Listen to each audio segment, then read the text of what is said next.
A very good morning. Today I will talk about Wordsworth's famous poem Daffodils.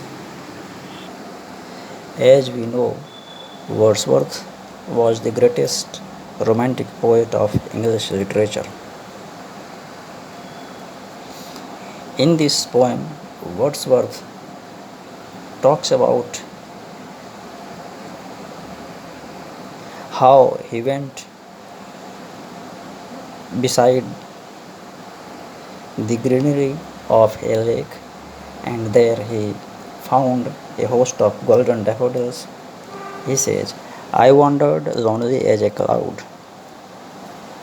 Again he says, when all at once I saw a host of golden daffodils beside the lake, beneath the trees. Beneath means under, fluttering and dancing in the breeze, continuous as the stars that shine in the sky. 10,000 saw I at a glance. So look at the description. Fluttering and dancing in the breeze, continuous as the stars. They were numerous. The daffodils were numerous in number, and they were tossing and dancing. They were dancing in the breeze. Wordsworth was delighted at the sight. He was entranced at the sight. When he came back home, the same scene came to his mind every time. He says, for oft when I lie on my couch in vacant or pensive mood, they flash upon that inward eye, which is the bliss of solitude. For he says, whenever he lies on his couch, whenever he is in pensive or vacant mood, the golden daffodils flash on his inward eye. And this inward eye is the bliss of solitude. And then he says his heart is full of pleasure and dances with the daffodils.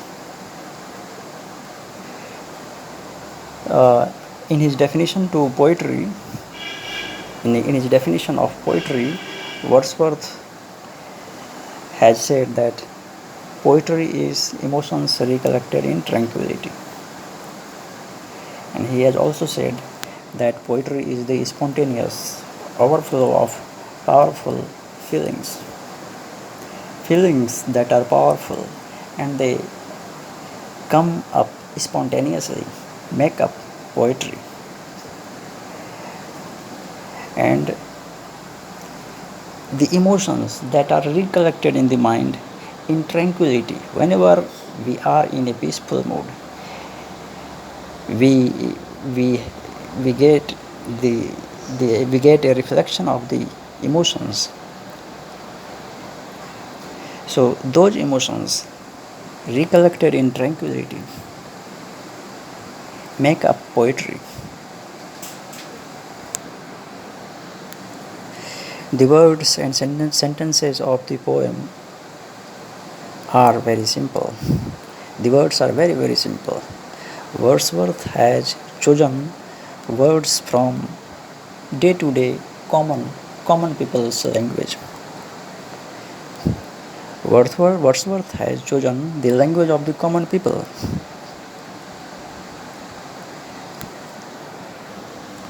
In his opinion, the poet is a simple man. The poet is a simple man like any other man.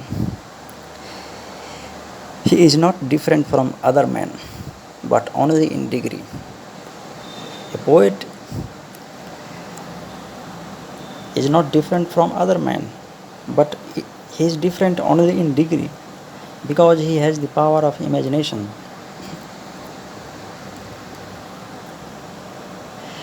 A poet finds the most extraordinary thing in the most ordinary thing. Whenever a poet catches sight of a very simple and ordinary thing, he he represents it with imagination in a very simple sequence of words. So the word order is very important. For example, in this poem, The Daffodils, we have seen that the poet says, 10,000 saw I at a glance. He could have said, I saw at a glance 10,000 daffodils.